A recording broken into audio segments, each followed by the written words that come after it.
আসসালামু আলাইকুম। আজকে আমরা তোমাদের জন্য বাংলার কিছু গুরুত্বপূর্ণ প্রশ্ন সলভ করাবো এবং এই কোয়েশ্চেনগুলো তোমাদের পরীক্ষার হলে থাকতে পারে। এটা বাছাইকৃত ইম্পর্টেন্ট কিছু কোয়েশ্চেন আমি তোমাদেরকে সলভ করাবো। সুতরাং আজকের ক্লাসটি তোমরা অবশ্যই দেখবা। তোমরা যারা ঢাকা সেন্ট্রাল ইউনিভার্সিটির জন্য প্রস্তুতি নিচ্ছ, তোমরা আমাকে অনেকবার কমেন্ট করেছো তোমাদের বাংলায় অনেক প্রবলেম। সো বাংলার শেষ মুহূর্তে আমরা তোমাদের জন্য বাছাই করে ইম্পর্টেন্ট কিছু কোয়েশ্চেন আজকের ক্লাসে দেখাবো।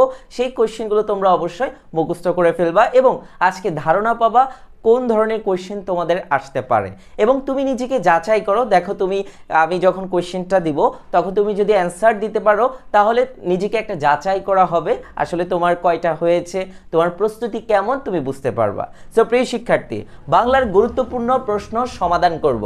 চলো দেরি না করে আমরা ক্লাসটি শুরু করি। প্রথম কোশ্চেন হচ্ছে বাংলা বর্ণমালায় যৌগিক স্বর কয়টি? সো এই টাইপের কোশ্চেন থাকবে, বাংলা ব্যাকরণ থেকে এগুলো থাকবে। সো অবশ্যই তোমরা অ্যান্সার দিয়ে দাও, একটি, দুইটি, তিনটি, চারটি, কোনটা হবে কারেক্ট অ্যান্সার কমেন্টে জানাও। ওকে, সো আমি কারেক্ট অ্যান্সার দিয়ে দিচ্ছি। যৌগিক স্বরজ্ঞাপক হচ্ছে স্বর হচ্ছে দুইটি। সো কারেক্ট অ্যান্সার হচ্ছে 2 নাম্বার। 2 নাম্বার কোয়েশ্চেনটা আমরা একটু দেখছি। শুদ্ধ বানান তোমাদের থাকবে, বানান নিয়ে কিন্তু কোয়েশ্চেন থাকে। দেখো এই বানানগুলোর মধ্যে কোনটা সঠিক? ক নাম্বার সঠিক নাকি খ নাকি গ নাকি গহ? সো কারেক্ট অ্যান্সার একটু আমাকে জানাও যে মুমূর্ষু বানানটি আসলে কোনটা সঠিক। সো কারেক্ট অ্যান্সার আমি একটু জানিয়ে দিচ্ছি তোমাদেরকে, মুমূর্ষু, তাই না? সো অবশ্যই তোমরা দুই পাশে দেখবা ময়ের মধ্যে রস্যুকার, মদিনাস্বর মধ্যে রস্যুকার আছে। সো এই দুইটা একটু মনে রাখবা, দেখবা তোমার বানান মুখস্থ হয়ে যাবে। আর আমাদের ক্লাসে কিন্তু তোমরা এই বিষয়গুলো জানতে পারবা। সো প্রিয় শিক্ষার্থী, 3 নাম্বার কোয়েশ্চেনগুলো আমরা একটু দেখি। এটা কিন্তু প্রবচন থেকে আসছে। উভয়কুল রক্ষা অর্থে ব্যবহৃত প্রবচন কোনটি? অর্থাৎ দুইটাই বজায় রাখবে, হ্যাঁ, দুই কুলে বজায় রাখবে এমন প্রবচন কোনটি? এটা কিন্তু আমরা অনেক সময় ইউজ করি। সো তোমরা একটু কারেক্ট অ্যান্সার দাও। কারো পৌষ মাস নাকি কারো সর্বনাশ? এটা কি উভয়কুল রক্ষা করছে? আচ্ছা, 2 নম্বর হচ্ছে চালনা চুলো ঢেকি না কুলো, চালনা চুলো ঢেকি না কুলো। 3 নম্বর হচ্ছে সাপও মরে না লাঠিও না ভাঙে। সো 4 নম্বর হচ্ছে বোঝার উপর শাকের আটি, বোঝার উপর শাকের আটি। কোনটা কারেক্ট অ্যান্সার কমেন্টে জানাও, এটা পারার কথা তোমাদের। সো কারেক্ট অ্যান্সার হচ্ছে সাপও মরে না লাঠিও না ভাঙে, এটা উভয়কুল রক্ষা করেছে। 4 নম্বর কোয়েশ্চেনটা আমি একটু দেখে নিচ্ছি। ক্রিয়াপদের মূল অংশকে কি বলা হয়? ক্রিয়াপদের মূল অংশকে কি বলা হয়? বিভক্তি বলা হয়, ধাতু বলা হয়, প্রত্যয় বলা হয় নাকি কৃত বলা হয়? কোনটা হবে কারেক্ট অ্যান্সার? কারেক্ট অ্যান্সার একটু জানিয়ে দাও কমেন্টে। সো কারেক্ট অ্যান্সার হচ্ছে ধাতু। ওকে, 5 নাম্বারটা আমরা একটু দেখছি। সন্ধি থেকে কোয়েশ্চেন থাকবে, সুতরাং সন্ধিটা একটু ভালোভাবে পড়বা। রত্নাকর শব্দটি সন্ধি বিচ্ছেদ কোনটি? রত্নাযোগ কর হবে নাকি রত্নযোগ কর হবে নাকি রত্নাযোগ আকার হবে নাকি রত্নযোগ আকর হবে? কোনটা হবে কারেক্ট অ্যান্সার কমেন্টে জানাও। সো কারেক্ট অ্যান্সার হচ্ছে রত্নযোগ আকর। সো এটা হচ্ছে কারেক্ট অ্যান্সার। তোমরা কিন্তু সন্ধি বিচ্ছেদের আমাদের ক্লাসও পাবা। সো ক্লাসগুলো একটু ভালোভাবে করলেই কিন্তু এগুলো পেরে যাবা। সো তোমরা কিন্তু সন্ধি বিচ্ছেদ ভালোভাবে পড়তে হবে, না হলে কিন্তু বিপদে পড়বা। সো এরপর আমরা আসি, কোন দ্বিরুক্ত শব্দ দুটি বহুবচন সংকেত করে? পাকা পাকা আম নাকি ছি ছি কি করছো নাকি নরম নরম হাত নাকি উড়ু উড়ু মন? কোনটা হবে কারেক্ট অ্যান্সার? কারেক্ট অ্যান্সার হচ্ছে পাকা পাকা আম। অনেকেই তোমরা পারতেছো না, পরীক্ষার হলে এই টাইপেরই কোশ্চেন থাকবে। সো তোমাদের ভালোভাবে প্রস্তুতি নিতে হবে। দেন দ্বিরুক্ত নিয়ে কিন্তু আমাদের ক্লাস আছে, একটা ক্লাস করলেই তোমরা বুঝে যেতা।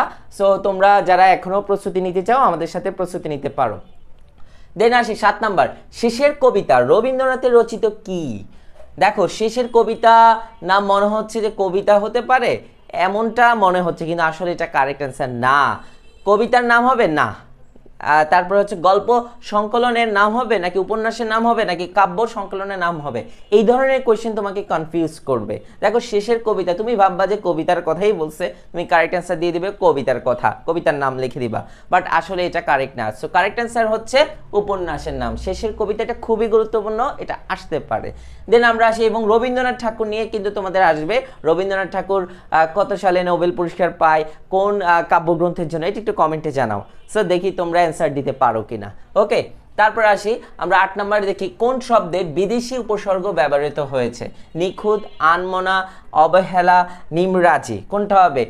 এই উপসর্গ নিয়ে আমাদের একটি ক্লাস আছে আমাদের অনলাইন প্রাইভেট ব্যাচের। এই ক্লাস করলে তুমি সারা জীবন উপসর্গ মনে রাখতে পারবা। এত সুন্দর টেকনিকে আমরা পড়িয়েছি, এই ক্লাস করলেই তোমরা পারবা। সো প্রিয় শিক্ষার্থী, কারেক্ট অ্যান্সার দাও। কারেক্ট অ্যান্সার হচ্ছে নিম রাজি, নিম রাজি।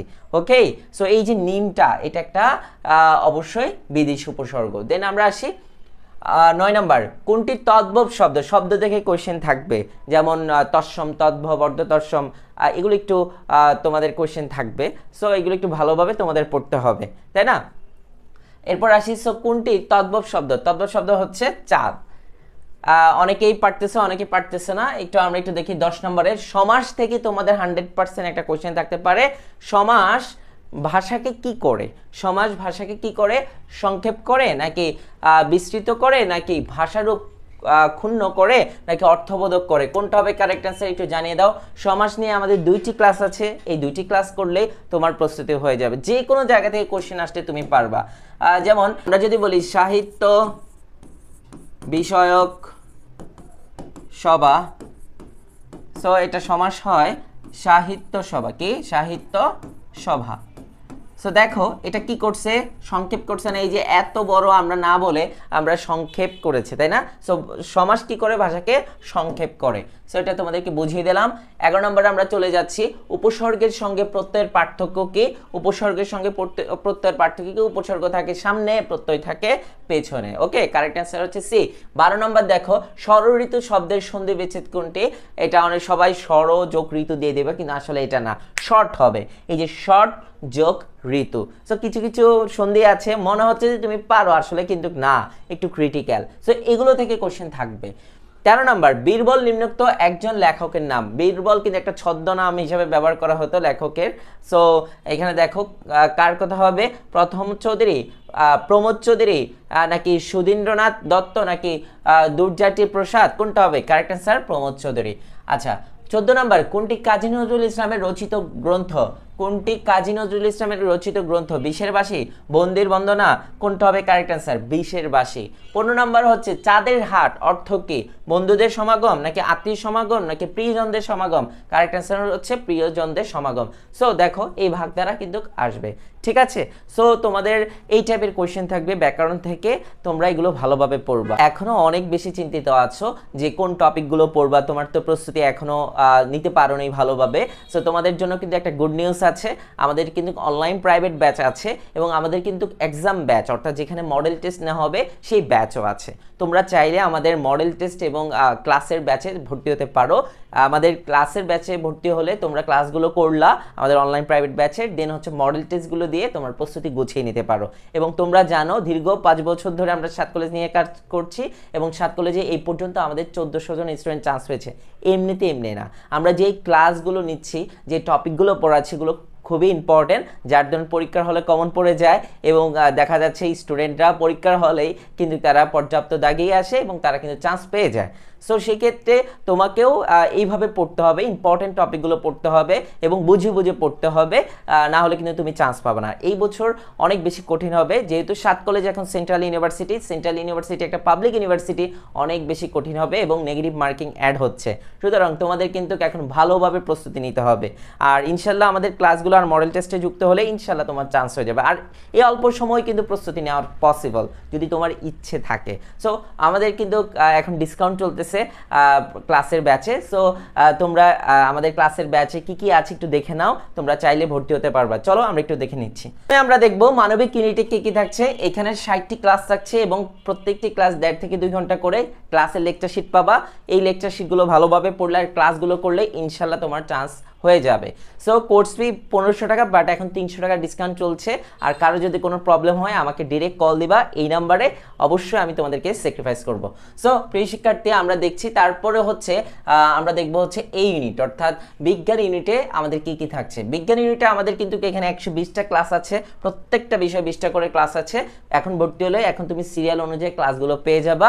এই অল্প সময়ে তুমি তোমার প্রস্তুতি গুছিয়ে নিবা আমাদের ক্লাসগুলো এবং লেকচার শিটগুলো পড়ে। ওকে, যত খুশি ততবার তুমি আমাদের ক্লাসগুলো করতে পারবা। এবং কোর্স ফি 2000 টাকা, বাট এখন আর না 2000, এখন 300 টাকা ডিসকাউন্টে 1700 টাকা। আমার সাথে কথা বলবা এই নাম্বারে এবং কোনো প্রবলেম হলে আমাকে জানাবা।